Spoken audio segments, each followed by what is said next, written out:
मुद्रास्फीति को मात देने के लिए इक्विटी में दीर्घकालिक निवेश जरूरी। आपके लंबे निवेश को इक्विटी समर्थित निवेश में रखा जाना चाहिए। ऐसा न करने पर आप बुढ़ापे में गरीबी के भयानक खतरे में पड़ जाएंगे। उन लोगों के एक छोटे से हिस्से को छोड़कर जिनके पास स्वाभाविक रूप से मुद्रास्फीति से जुड़ी आजीवन आय है, बाकी सभी को लंबी अवधि के निवेश इक्विटी में करने चाहिए। फिक्स्ड डिपॉजिट जैसे योजनाओं से हमें बहुत कम रिटर्न मिलता है और जो लोग केवल इन पर निर्भर हैं, उन्हें भविष्य में कठिनाइयों से बचने के लिए बहुत अधिक बचत करने की आवश्यकता है। जब तक आप किराए की आय नहीं कमाते हैं जिसे समय समय पर बढ़ाया जा सकता है, या आपके पास सरकारी पेंशन नहीं है, आपको मुद्रास्फीति से खुद ही लड़ना होगा।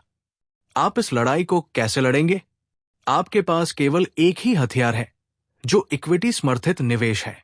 हालांकि समस्या भारत की निवेश संस्कृति है, जो बदल रही है, लेकिन उतनी तेजी से नहीं। एक समय था जब भारत एक शुद्ध निश्चित आय वाला देश था।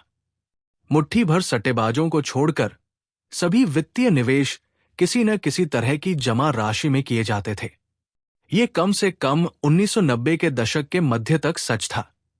निवेशक केवल तभी इक्विटी में हाथ आजमाता था जब वो आईपीओ या इश्यू, जैसा कि तब कहा जाता था, के लिए अपना आवेदन पत्र भरता था।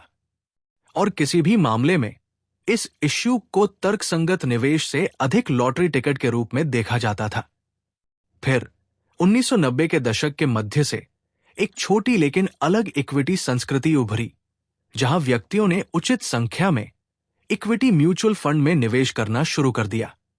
हालांकि जब बचत करने वाली आबादी के आकार और जमा प्रकार के उत्पादों में निवेश किए जाने वाले पैसे के संदर्भ में देखा जाता है, तो इक्विटी एक्सपोजर बहुत कम है। ये समझने के लिए कि मुद्रास्फीति को केवल इक्विटी द्वारा ही क्यों हराया जा सकता है, आइए एक कदम पीछे हटें और बुनियादी बातों से सोचें। पैसे निवेश करने के केवल दो तरीके हैं, या तो आप इसे किसी को उधार देते हैं, या आप अपना खुद का व्यवसाय करते हैं। जब आप उधार देते हैं तो आपको मूल रिटर्न मिलता है, लेकिन लाभ में हिस्सा नहीं मिलता। जो कोई भी व्यवसाय करने में अच्छा है, उसके लिए निवेश करने का सबसे अच्छा तरीका अपना खुद का व्यवसाय करना है। सौभाग्य से शेयर बाजारों के अस्तित्व के कारण हम इसे कोई भी किसी व्यवसाय का मालिक, या बल्कि आंशिक मालिक बन सकता है। हम मालिक होने के वित्तीय लाभों को बहुत कम चुनौतियों के साथ प्राप्त कर सकते हैं, जिनका सामना वास्तविक मालिकों को करना पड़ता है।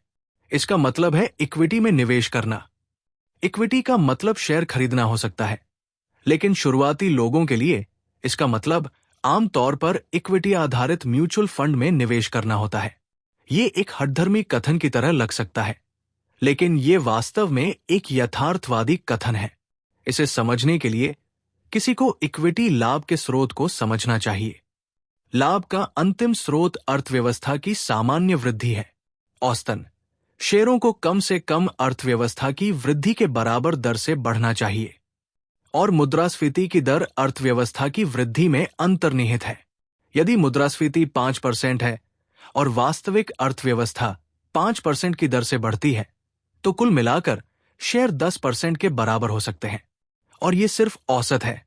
एक निवेशक के रूप में यदि आप ऐसे स्टॉक चुनने में सक्षम हैं जो औसत से बेहतर हैं, उदाहरण के लिए एक अच्छे इक्विटी म्यूचुअल फंड के माध्यम से, तो आप आर्थिक विकास की सामान्य दर को बड़े अंतर से हरा सकते हैं। लोगों को अस्थिरता का डर है। शेयर बाजारों से रोजाना होने वाला शोर, मैं इसे समाचार नहीं कहूंगा, इतना ज्यादा है कि हमें लगता है कि अस्थिरता है। हालांकि ये एक भ्रम है। अगर आप हर 10 साल में एक बार इक्विटी बाजारों को देखें, तो आप उन्हें दुनिया का सबसे बड़ा निवेश मानेंगे, और सही भी है। मेरी बात पर यकीन नहीं होता? ग्राफ देखें। ये एक ऐसी कहानी बताता है जिसे आपको दिल से अपनाना चाहिए और कभी नहीं भूलना चाहिए। रोजाना होने वाली अस्थिरता को नजरअंदाज करें और लंबी अवधि का नजरिया रखें। तेज गिरावट के बावजूद सेंसेक्स सिर्फ ऊपर की ओर बढ़ा है, जिससे निवेशकों के लिए संपत्ति का सृजन हुआ है।